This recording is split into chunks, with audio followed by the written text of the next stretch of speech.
Well now, are you settled? Welcome back to Celticism. Come in close to the fire with me. Just one thing before we begin. If these nights help you drift off, please like the video, subscribe, and in the morning leave a comment to tell me how you slept and what you'd like to hear next. Now, for the usual trick. Let your eyes soften, don't close them fully. Let them blur as if you're looking through a light mist. If they drift shut, open them gently again and keep that lazy, unfocused gaze. The harder you try to stay awake, the easier sleep will find you. Now ease your brow, let the jaw unclench and the tongue rest. Soften the back of the neck and the shoulder blades. Breathe in and let the belly rise. Breathe out and let it fall. Loosen your forearms and hands right to the fingertips. Let the chest feel easy, the back light. Sink the hips, soften the thighs, unwind the calves, and warm the feet to the toes. Keep the eyes soft, not shut. New stories every week, so stay with me by the fire. And tonight's first tale is about a babysitter, a house with too many windows, and a smile you should never trust. A tale called The Tapping.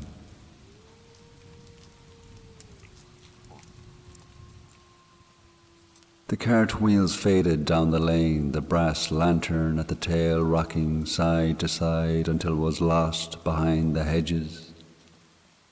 Shannon Sullivan stood in the doorway a moment longer, listening to the night. Wind in the privet, rain ticking the stone. The manor breathed the way old houses do when you close the door. She lifted the oil lamp from the hall table and took the stairs. Moira, 8 years old, lay curled like a comma, hair across her cheek. Colm, 5, slept star-flat, mouth open, a soft whistle in his nose. "Good night, Moira," Shannon whispered. "Good night, Colm."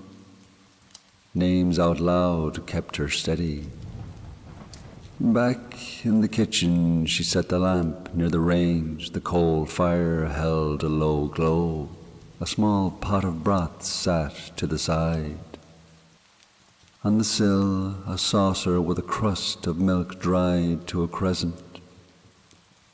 "The cat's called Minnie," the mother had said, tugging on her gloves. "If she cries, give her a crumb, but don't let her in." Shannon liked cats. She liked a small, warm thing choosing her. A soft mew came from outside, like someone asking permission. She lifted the lace curtain with 2 fingers and peered into the hedge. Rain ran in silver lines, and 2 yellow eyes blinked low to the step. "There you are," she smiled. She set a small bread heel on the sill. The eyes rose, the bread vanished, and the eyes slipped away. Quiet returned, the house held it gently. She ate a little broth at the table, lamp turned down, listening to the creak of boards and the hiss of the rain. Once you knew a house, you knew the innocent sounds and the ones that weren't. A tap sounded on the glass, light and deliberate. She looked up. Nothing had moved. She went to the drawing room, then the pantry, then back to the kitchen. The wind sometimes flicked a twig, that would be all. Another tap, then 2 more. Not hard, patient. A mew followed, thin and polite. "All right, Minnie," she said, more to herself than the night. She lifted the lace and looked. Empty step, hedge breathing, rain turning to a fine mist. She set the curtain down. "You'll not drag me to the door every 10 minutes," she said, and laughed at her own voice. Time passed in small pieces. She checked the doors, the side passage, the latches. She kept the lamp low so the light wouldn't flash far in the dark. When she passed a mirror, the lamp made a coin of her face. From the front rooms, a new tapping began. One pane, then the next along, like a fingertip testing each window that faced the lawn. She crossed the hall, oil lamp held in both hands so it wouldn't shake. "Who's there?" she called softly. "Show yourself." The tapping stopped.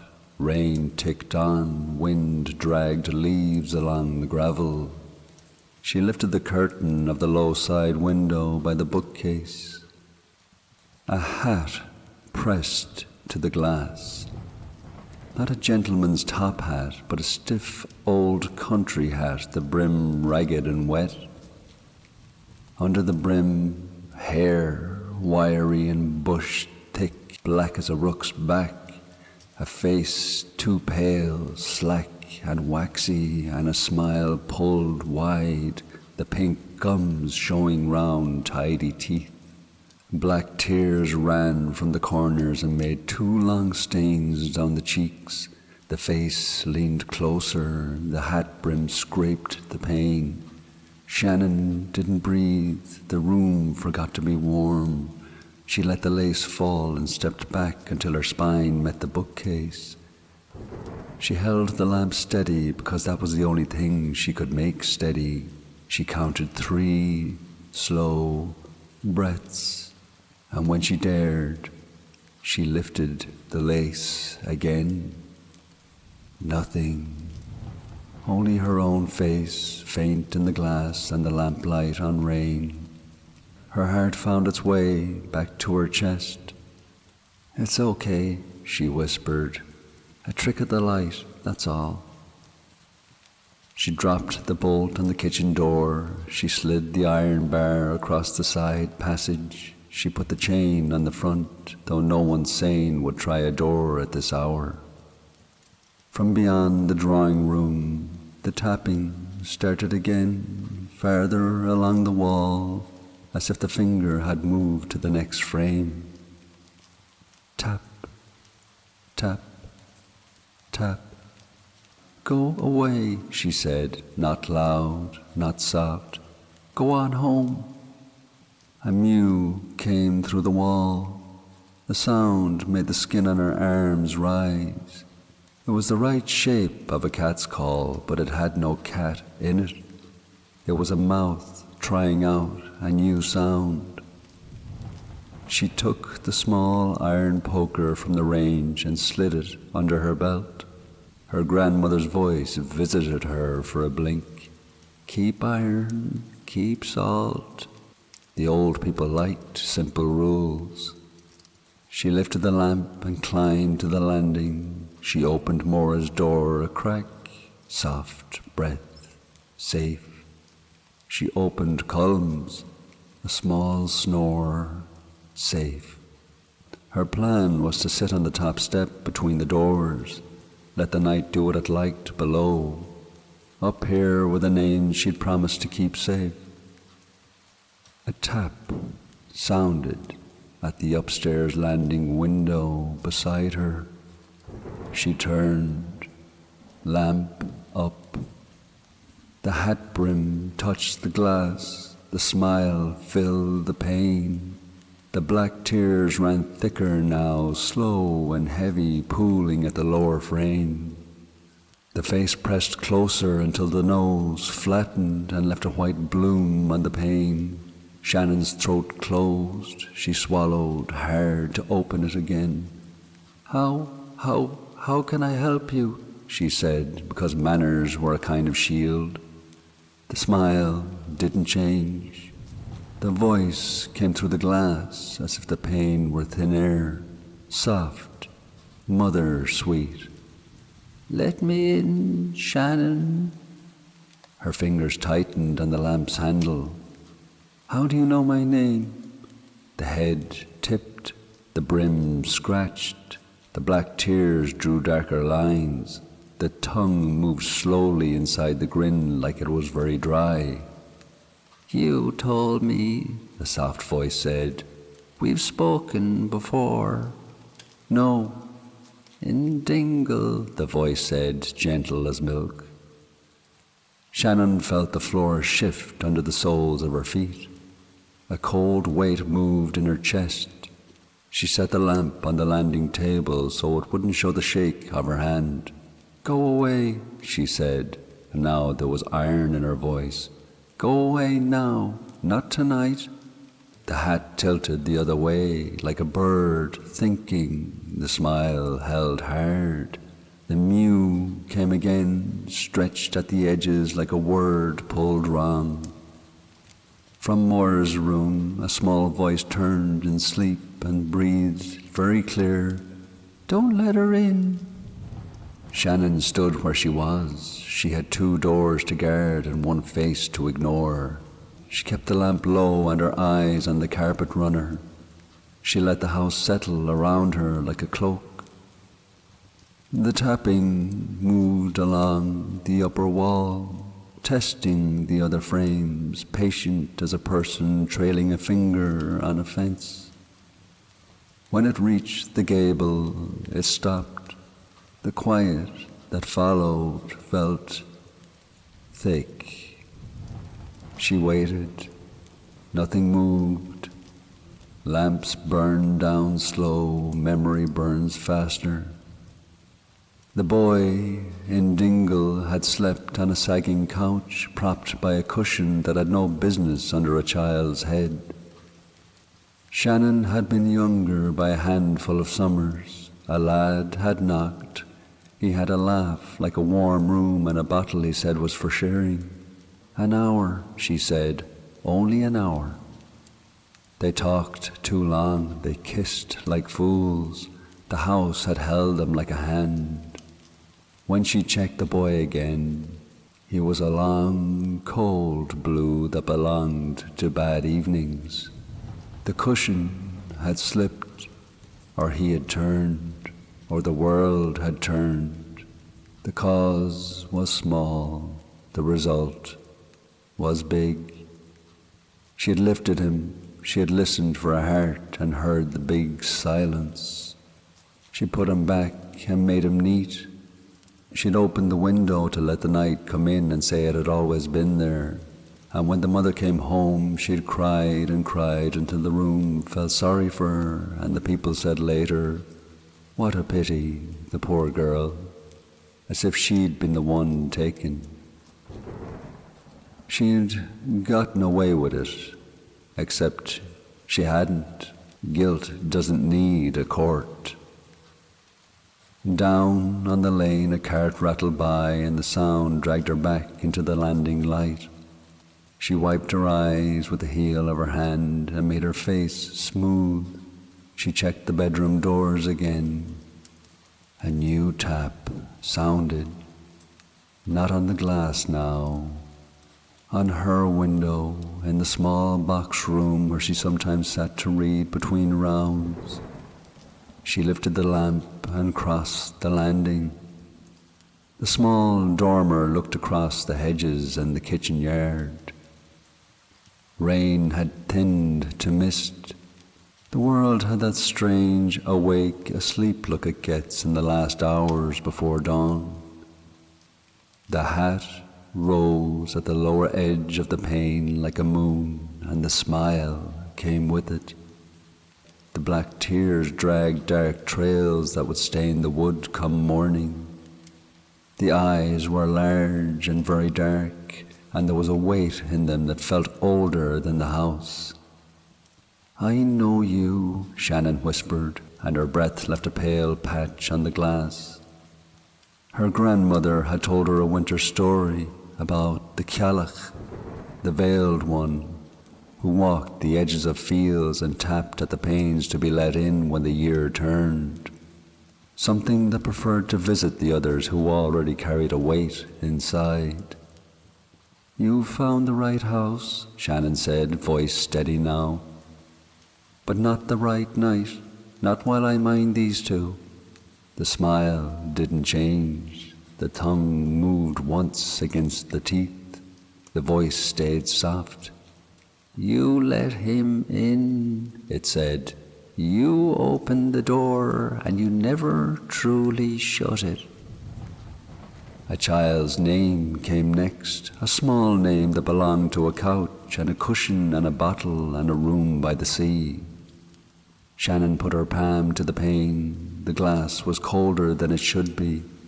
"I know," she said. The words were heavy and easy at the same time. "I know what I did, but you won't come through here tonight." She took a pinch of salt from the little tin she kept in her pocket, old habits from old voices, and laid a long line across the sill from frame to frame. It was a small thing, but small things done steady sometimes hold. The black tears thickened. The smile twitched at the corners and then held harder as if it had been stitched in place. "Later, then," the soft voice said. It added a mew to the end that made no sound any cat would make. "Later," Shannon agreed. Not a promise, not consent, a simple word to give the night so it would move on. The hat sank. The face fell out of the pane. The mist held a dent, then ironed itself flat. Shannon stood as the lamp hissed and the wick burned shorter. She sat on the top step with the poker across her knees and watched the dark edges drift and settle. When her eyes drifted shut by themselves, she opened them again and kept that lazy, unfocused gaze the way she told others to do. Toward dawn, the house lightened, the hedges outside grew shapes. The rain stopped and left the stones dark. A key turned in the front door, boots scraped the mat, a quiet laugh hushed itself.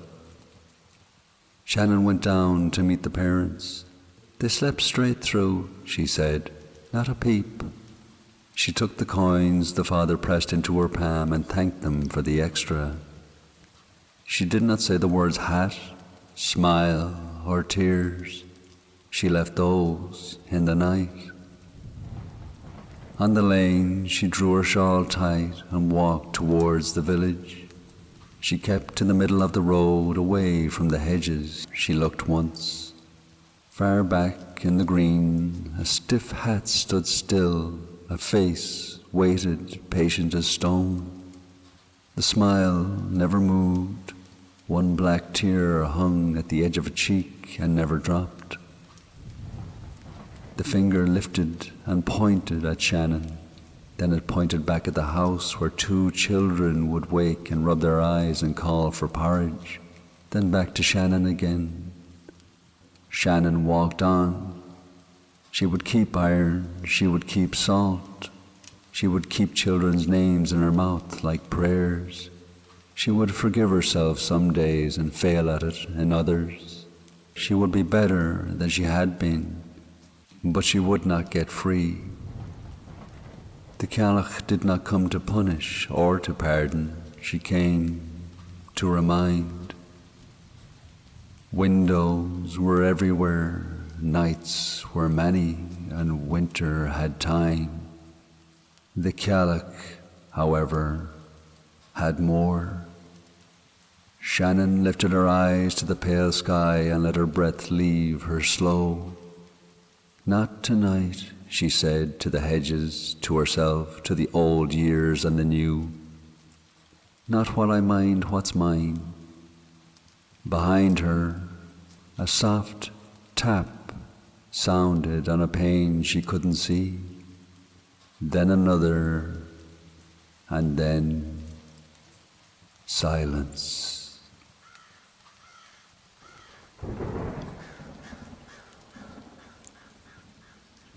The house, for now, is quiet. Your breath is slow. Let your jaw loosen. Let the hands rest warm and heavy. Keep the eyes soft, but not shut, because another tale is close. Stay by the fire with me. You're safe here, drifting deeper into the night.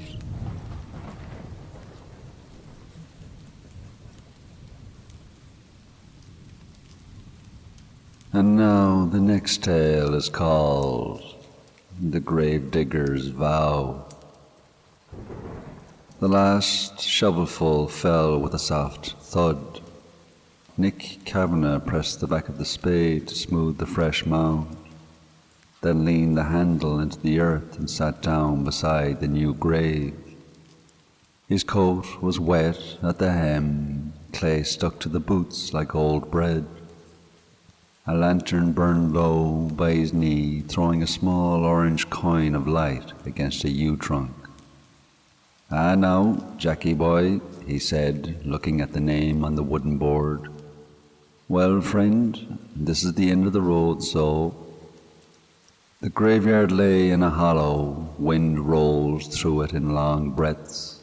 Crows argued on the church roof, and one dropped down to the path, head bent as if to read the stone. Beyond the wall, the hill rose up, black against a faint sky. A ring of hawthorns marked the old fort near the crown of it. Folks called it the fairy field, and kept well away after sundown. Mick took a hip flask from his pocket. He looked at it for a second, as if it might answer back, then twisted the cap and had a sip. "Here's the truth," he said. "I did the best job I could for you. Good deep bed. You won't get the wet. Your mother will be proud of the neatness, God rest her. I tidied around the stone as well, got the moss off your dad's name." A crow cawed once, ugly and loud. The bell in the little church gave a single tired note, like a cough. Mick set the flask on his boot, balanced, and breathed out.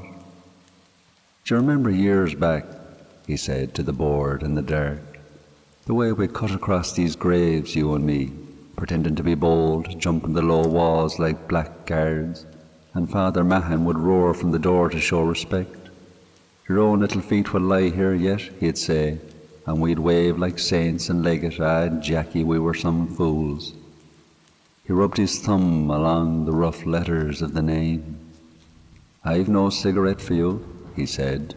"You were always asking, 'Go on, Mick, just one. It'll soothe you,' you'd say, and I'd say no, and I'd meant it. I'd no time for them. Me gran coughed herself into the ground with them rotten things. I'll not touch them, I swore. You teased me, but I didn't mind." The lantern fluttered, the wind shifted and brought the smell of damp chalk and old flowers. Far away a fox barked, harsh and lonely. "Francie says I'm old-fashioned," Mick went on. He said the name soft, as if trying it out on the air. "Says I'm stuck in the old ways with me iron nail in me pocket and me spit to the left if I hear a whistle on the wind. Says I believe a story before I believe a doctor. I told him there's things worse than a story, and he laughed smoke into me face like he always does. Heavy smoker, Francie, always was. He'd light one off the last. He'd sing his way through a packet and swear he felt grand. The stink of him, Lord save us." He had another small sip. "I know what you're after thinking," he said. "You're saying leave him be, Mick. He's himself and you're yourself. But I can't, Jackie, not tonight. It's sitting on me. The hill's watching me with all them thorny eyes. I can feel it." He turned his head toward the slope. The fairy field sat dull and black. In the lantern light, the hawthorn ring looked like a crown knocked sideways. Do you remember the story Tom Gannon told us in MacDonough's bar? Mick said. About the fellow that heard whistling at the fort and followed it up the hill, and the next morning he was found asleep in the hedge with his pockets inside out and his boots on the wrong feet. We laughed ourselves sick, and now that was a night. He fell quiet. A drizzle started fine as breath and made little needles on the clay. He wiped them from his eyelashes with the back of his wrist.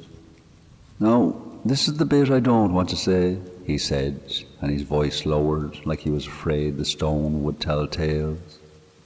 "But I'll say it to you because we're men and friends, and one of us is past being bothered." He leaned in until his breath misted the plank. "Francie came to me," he said, "a while before you were took. He came up the lane one night with ash on his coat, thick as flour, like he'd been lying at the hearth. Eyes all funny, laughing at himself. He says, 'Mick, I have a plan. A small plan that'll make us right for once, not rich, just even.' I was up the hill, the old ones talked to me. They said, 'Do it and we'll see you sorted.' I told him to get off me step with his nonsense. He says, 'It's no nonsense, boy. They're not nonsense. They're as real as this knuckle,' and he raps it on me door and nearly breaks it." Mick stared at the ground as if it could answer back. I says to him, "What did they ask you to do?" And he leans in close and breathes smoke into me ear like a sin and says, "One little thing. Put a thing where no man'll look." I says, "What thing?" And he smiles around the cigarette and he says, "We'll know it when we see it." A crow flew low then, skimming the lane with a ragged wing and a beak full of something pale. Mick watched it go. I wouldn't listen, Jackie. God help me, I wouldn't. I told him to go home and sleep, and he laughed. Laughed like he was a kettle on the boil, and away with him up the fields back to the hill. "Come with me, Mick," he said over his shoulder. "They want to meet you." I shouted after him to leave me out of it, and the hedges took the shout and broke it into little pieces and fecked it away. He took the flask again and drank, then pinched the bridge of his nose until the skin went white. "And then you went," he whispered. "Then you went and got yourself took. A slip in the quarry, they said. A slip on wet rock. Easy done. You had a soft head for heights, we all knew it. But you went alone, Jackie. You never went alone. You'd no business up there. Only Francie knew you'd go out that night because he asked you in the bar if you'd walk him as far as the bend, and you said aye, and he said no panic, I'll be grand, and you went anyway because you were yourself and good. I know him. He'll have told you a thing to bring to a place, and he'll have stepped aside like a gentleman, and you'd have slipped where the rock had that green skin on it, and that was that. They said it was rain. They said it was night. I said nothing, because who listens to a gravedigger? No one. The lantern spluttered. He turned the thumb wheel and the flame came right again. "I've thought on this," he said. "I've thought slow and long, and this is what I have. Francie told me the hill spoke. He said the small ones have plans. He said they wanted a thing put where no man would look. He told me to me face. And now you're here in the ground, and the hill's black as tar, and the thorns are like teeth. I hear them, Jackie, in the small hours when I rake the coals down at home. I hear them like a teaspoon in a cup. Not words, a kind of talking, you know." He leaned back against the yew and closed his eyes a moment, listening. The wind pushed the branches and the needles ticked like rain. "I kept the nail," he said. "Gran's iron nail, keep iron, she used to say. They can't bear it. I have it in me trouser pocket now, rubbing a hole the size of a pea. I've a pinch of salt, too, gone damp in the paper like it always does, and I still hear them. Isn't that a thing?" He opened his eyes and laughed once, harsh and small. "Look at me," he said, "talking to wood as if you're the man, and you are the man, but you're not the wood, and I know that. Father Mahan says the soul's away by the time the lid shuts, and I hope he's right. Still, I'll talk. That was always our way, me and you. We'd talk until the barman put the chairs on the tables, and then we'd talk on the way home. You called it clearing the pipes. I need them cleared. He looked down into the shovel mark where the clay still shone wet and sliced. You'll not mind a thing I did, he said, and his voice softened, almost kind. You won't mind the extra weight. No one will ever know. That was the ask, wasn't it? Put a thing where no man will look. He ran his palm over the mound, tender like he was smoothing a blanket. You're the best friend I ever had, he said. You were steady. You were the one that would say, now, Mick, take your time, think on it, and don't be a goat. And here I am, goat enough for 10. But hear me, Jackie, hear me proper. I'll get him for you. I'll get him one way or another. I'll bring him out to the ditch, and I'll ask him into it. I'll hold his head level and speak your name. He'll tell me the small ones told him, and I'll tell him I don't care who told who what. I'll tell him he's a coward and a snake, and then He cut himself off and breathed through his nose like a man counting his teeth. I'm sorry, he said. You never talked like that. Leave the roaring for the crows, you'd say, and right enough. He took up the spade and patted the edges of the mound again, neat. A corner of turf sat a little high. He pressed it down with his palm. You'll not feel the cold, he said.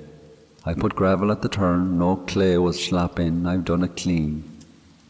He set the spade aside. The hip flask went back to his mouth and stayed a second longer this time. Do you know what I hated? He said after wiping his lip with the back of his hand. About Francie and them smokes. It was the way he'd blow the smoke across the room like he owned the air. My gran is in me head with her lungs like old bellows and him laughing and blowing like a chimney. He'd tap the ash into his palm and make a shape with it and then fling it on the floor. Dust to dust, Mick, he'd say. We're all the one, ashen man, Egypt talk, and yet...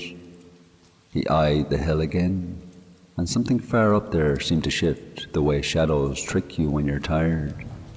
You want to know the bit I can't get around, he said, back to the plank. I hear him when I'm alone, not talking like the hill, but proper. He laughs in the kettle. He tells me what lane to take. He says, left here, boy, shortcut. He knows the way like I do. He's in me mouth sometimes, the old pup. I'll be talking out loud and the words are the shape his words would have. I say we when there's only me. Isn't that mad? It must be grief. Father Mahan says grief throws the voice. A gust came up from the gap in the wall and stirred the lantern flame sideways. Mick cupped it with his hands until it settled. Right, he said at last, pushing both palms against his thighs and getting to his feet with a grunt. That's me. I have work in the morning. I'll put the boards away. I'll come back in the afternoon and lay the stone tidy. I'll pick the moss around your da. I'll do all them small things that make a day pass. He stood over the grave and looked down like a man saying his last word in a doorway. I'll get vengeance for you, he said, one way or another. He took up the spade and stepped it into the earth once, pressing the mound's shoulder nice and square. He gave it 2 light pats with a flat, almost affectionate. Then he laid the spade against the yew and reached for the lantern. A slight change crossed his face, not much, a small ripple across the brow, like a man thinking of a thing he'd put down and couldn't find. He slid a hand into the inside pocket of his coat. For a beat, the hand hovered there, as if it didn't quite know its work. And then it came out with a cigarette packet, soft, creased, and familiar. He looked at it as a man might look at a key he knows is not his, and then his thumb flicked the corner open, neat as you like. He tapped one out, set it in the corner of his mouth, struck a match on the yew and cupped the flame. Smoke turned and the lantern, blue and easy. He took a pull, and when he spoke again, it wasn't Mick's sound. Not a demon or a growl, just a different man, a brightness in the back of his throat, a smile in the words. Ah, Jackie, the voice said, warm and pitying, smoke slipping out with the breath. You were always soft. He turned his head and looked up the hill toward the ring of hawthorn. The cigarette tip made a small red eye in the dark. They said, the voice went on, softer now as if speaking into a collar, put a thing where no man will look.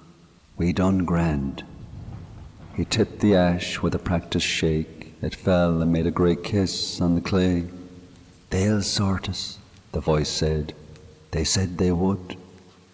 He spat on the fresh earth. The sound was small, but it felt loud as a bell. Come on then, he said, to the hill, to the wind, to no one. We'll be late. He lifted the lantern and walked away along the path, boots quiet on the wet grit.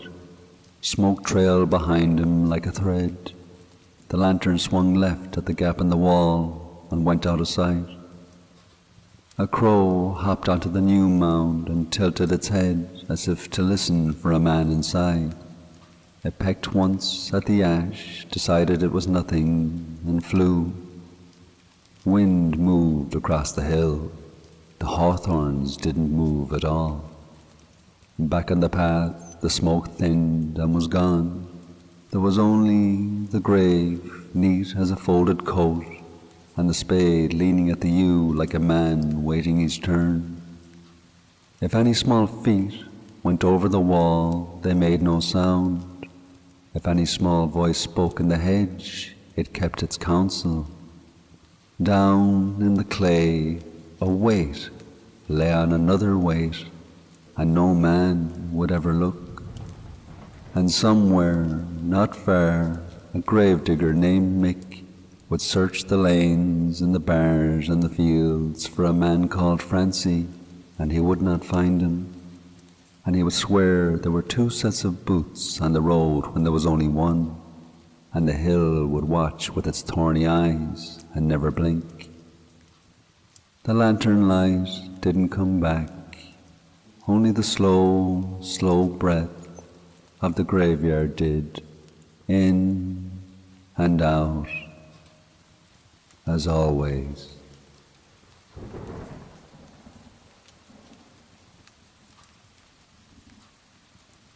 Let your breath soften, in and out.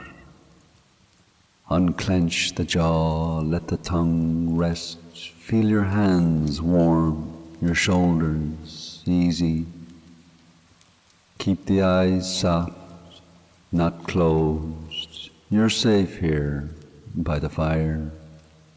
And another tale is close. For now, drift a little deeper and let the night grow quiet around you.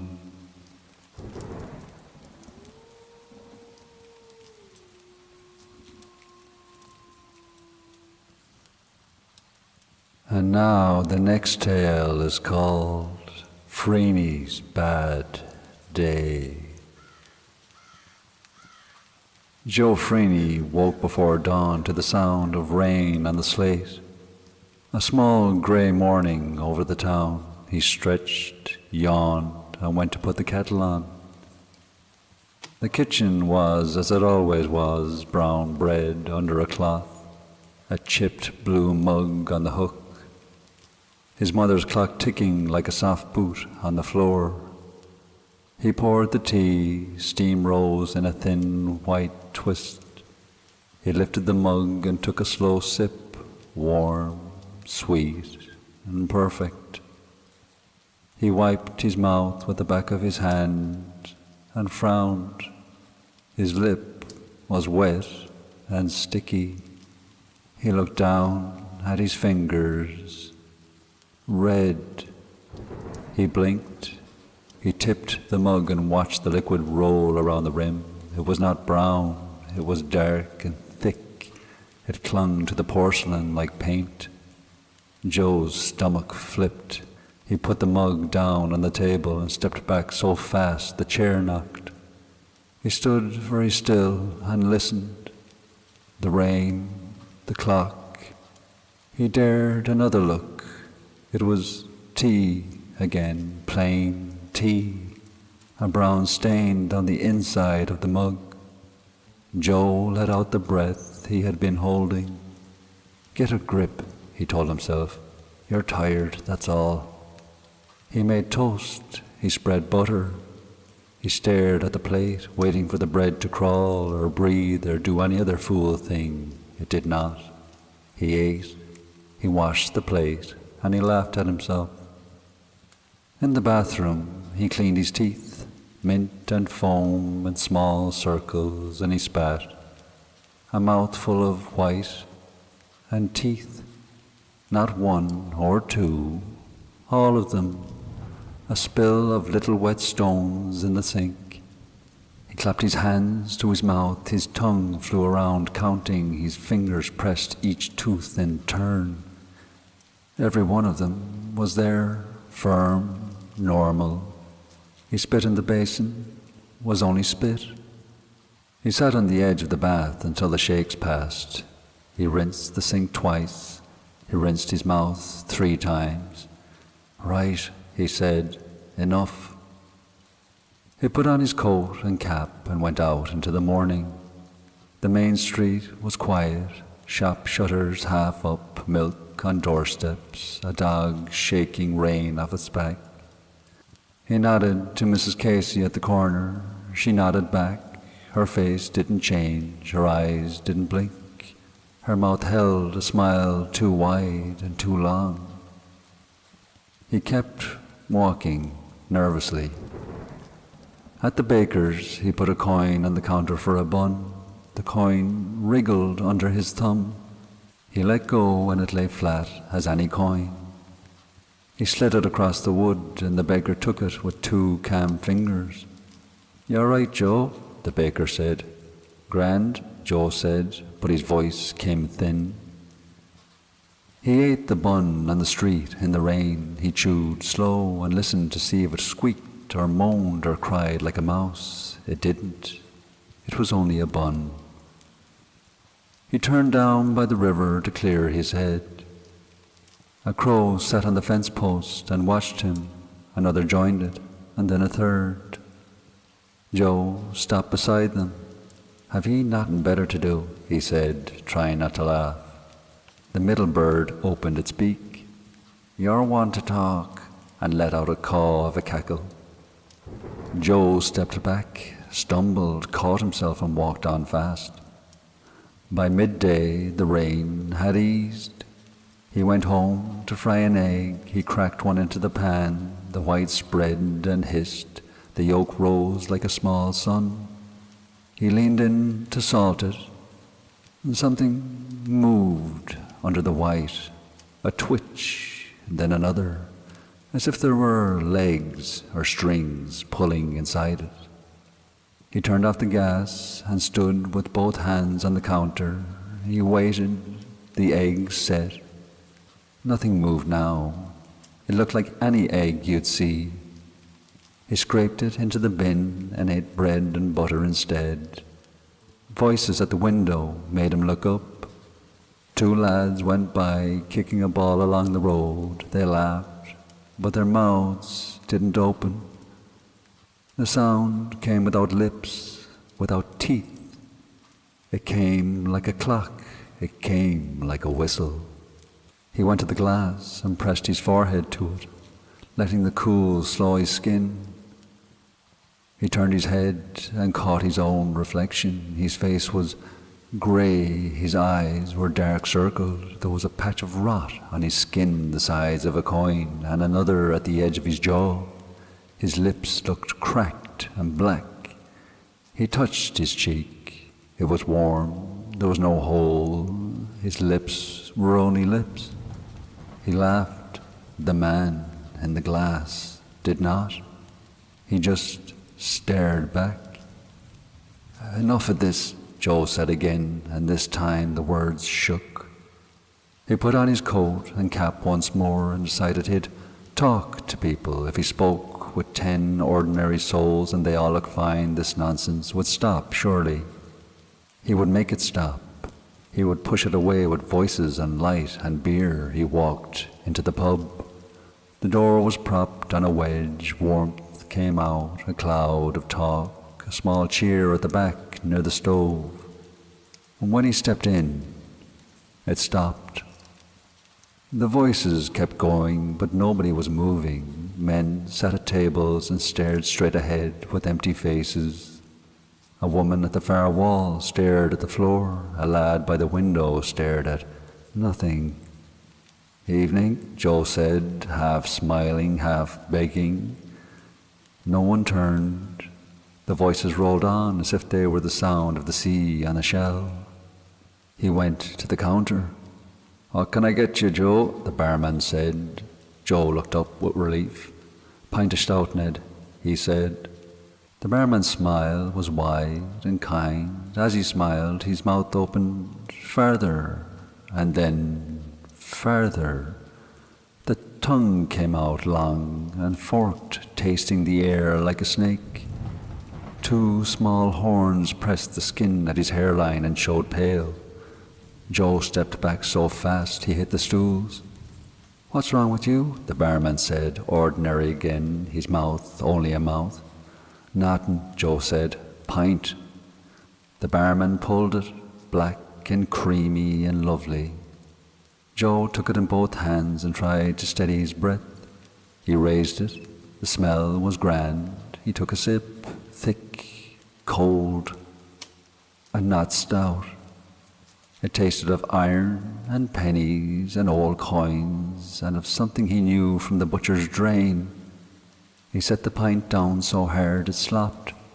"Do you want something else?" the barman said, voice gentle. "No," Joe said. "No, thanks." He turned and pushed through the quiet bodies and the moving voices and went out into the grey. He walked fast without looking. He turned left, then right again. He did not mean to go where he went, but his boots took him there. He came to the little glen beyond the last houses. An ash tree leaned over a small ring of stones, a small place, a quiet place. A girl had often come here. Her name was Joyce Walsh. She brought small things wrapped in cloth, bread ends, a drop of milk in a tin lid, honey on a scrap of oat cake. She wrapped them with care and set them on the stones and said a few shy words to the trees and went home soft-eyed. Joyce was not a strange girl. She was only lonely. Her mother said she daydreamed. Her father said she was good to her bones. One night, not long ago, Joyce went to the pub with her cousin for company. She wore a red ribbon and her best shawl. She stood near the stove and tried not to be in the way. Joe Freeney saw her. He had 2 pints taken and a laugh in him. He went over big as a cart and laid on the charm. "What's your name, love?" he said. "Joyce," she said, and smiled once, small. "Ah, Joyce," he said, as if the name were a joke only he knew. He asked her for a dance. There was no music. He took her hand anyway and tugged her into the middle of the floor, and people looked up and grinned because a scene is a scene. He twirled her once and let her go. He bowed like a fool on stage. He said something silly about fairies and red ribbons and girls who leave food for old men in trees. Her face went white. Her cousin stepped in to take her elbow. Joe laughed too loud. Some laughed with him, but more did not. Joyce pulled her hand away and left. She walked straight past the ash on the lane home. Across from the tree, on the dark bank, something small was watching, in a red cap, a grin like a cut in the night. A patient little man who enjoys bad jokes when bad men make them, and worse jokes when bad men need them back. The fair Derek, the red fellow, tipped his cap. "Mind your manners," he said to no one and to everyone. Back in the grey of the afternoon, Joe stood in the glen without remembering why he had come. A prickle walked up his arms. He felt seen. "Who's there?" he said, and heard how thin his voice was. Nothing moved. The ash didn't stir. The stones didn't whisper.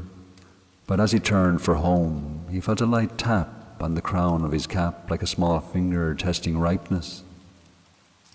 On the way back through town, the day kept wobbling. He saw dogs with two shadows. He saw a cartwheel turn the wrong way.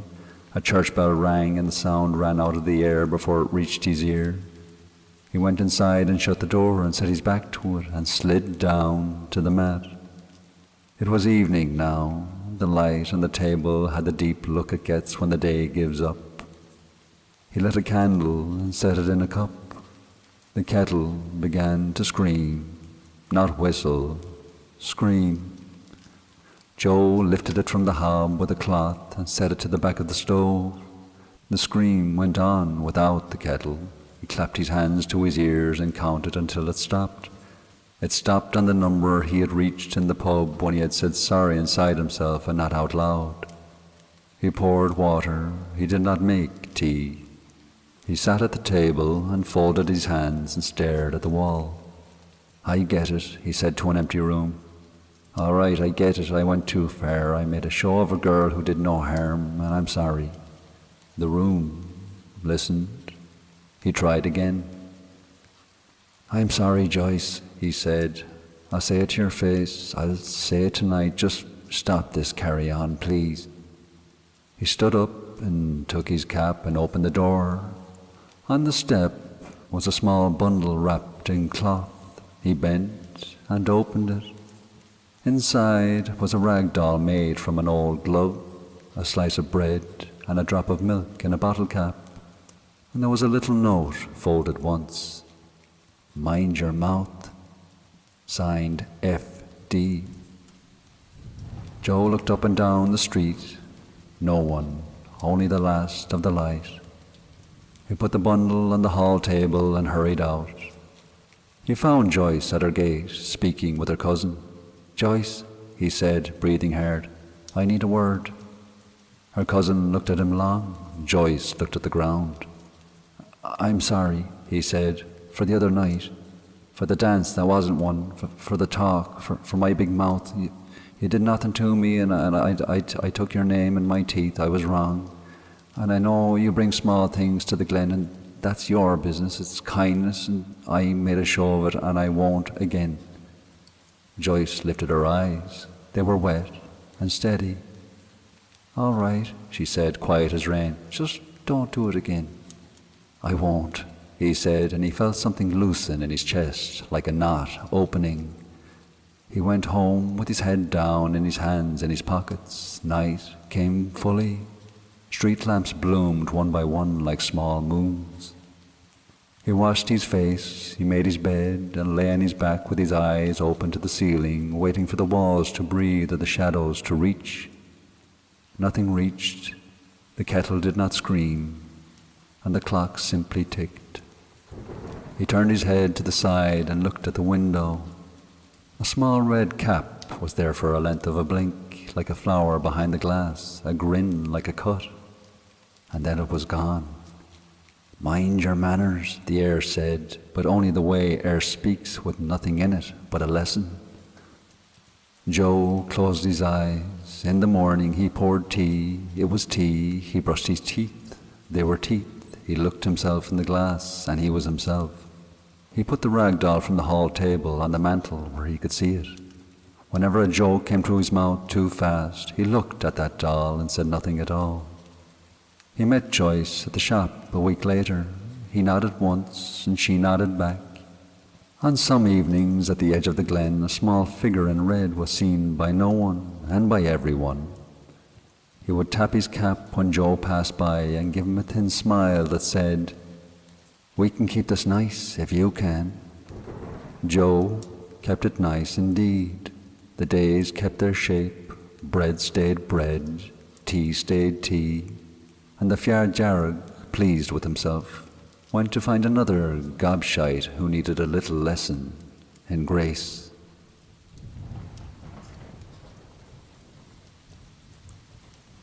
And now, as you drift deeper, let the strangeness stay on the far side of the dream. You're safe here. Your eggs won't grow legs in the morning. Your dog won't be climbing the stairs backwards. Everything in your home will stay just as it should be.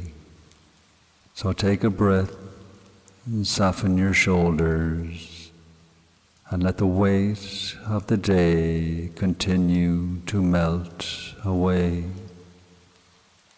We'll leave Joe Freeney where he belongs and settle ourselves gently into the next story. A story about birds and a maze.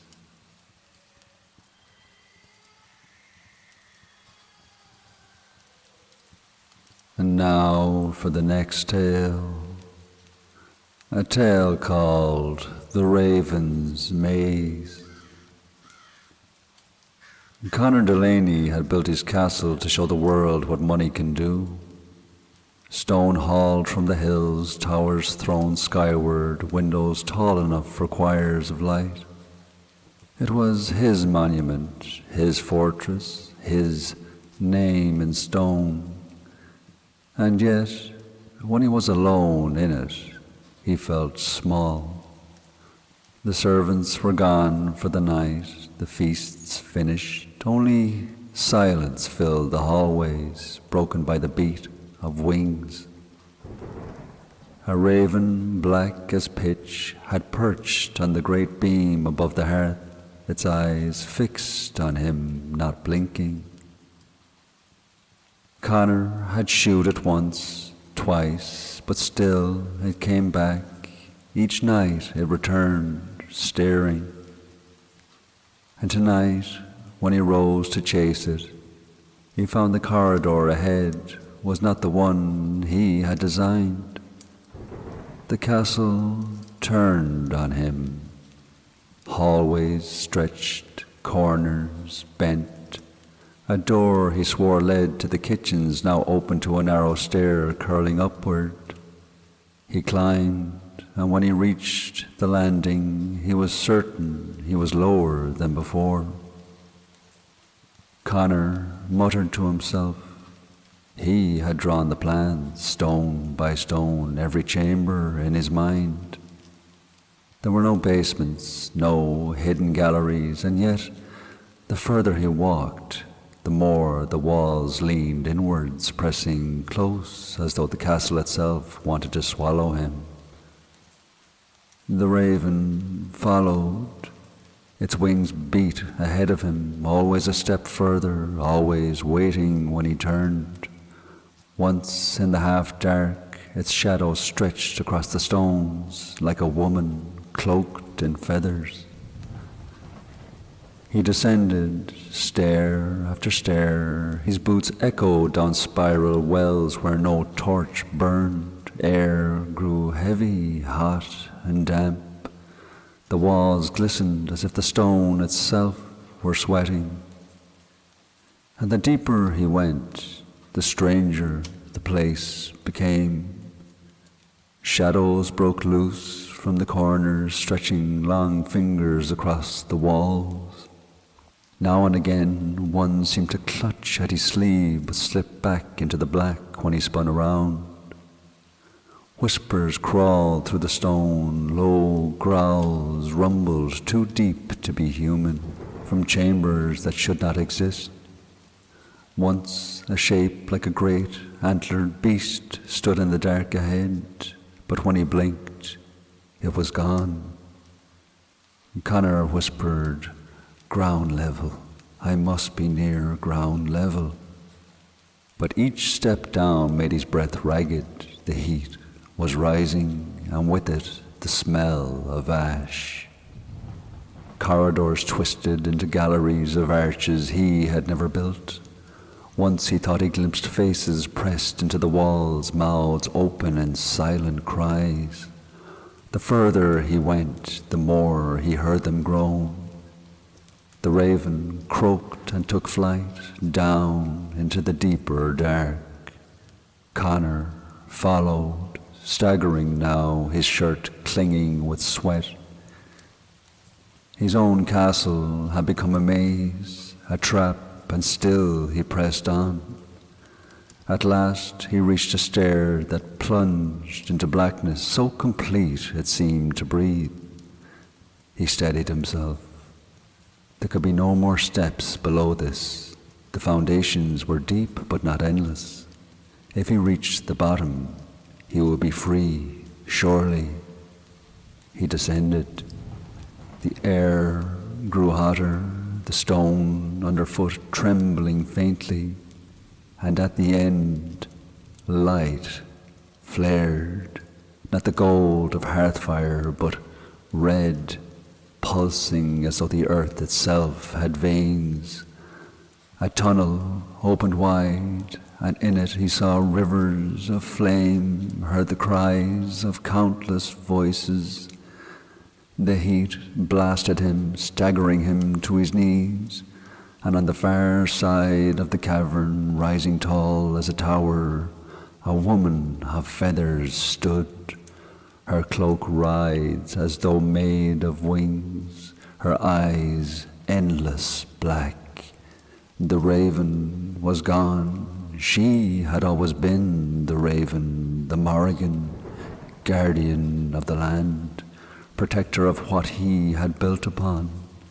She raised an arm, and cries of the cavern rose with it.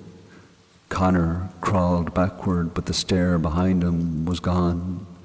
There was only red light, the screams, and her. The Morrigan spoke without words, a voice in his bones. We guard what is sacred you built on our soil, and now the soil takes you back. The last Connor Delaney felt was the stone melting under his palms, turning soft as clay. It swallowed him whole. The castle above stood tall in the moonlight, but inside its halls turned forever, empty, waiting for the next fool who thought stone alone made him master of the land.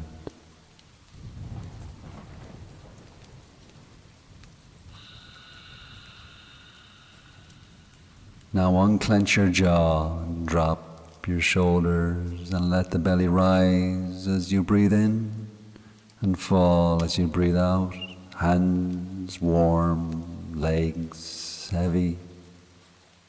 If you enjoyed tonight's tales, tap like, subscribe, and in the morning tell me in the comments how you got on and what you'd like to hear next. There's a full catalogue of volumes waiting for you.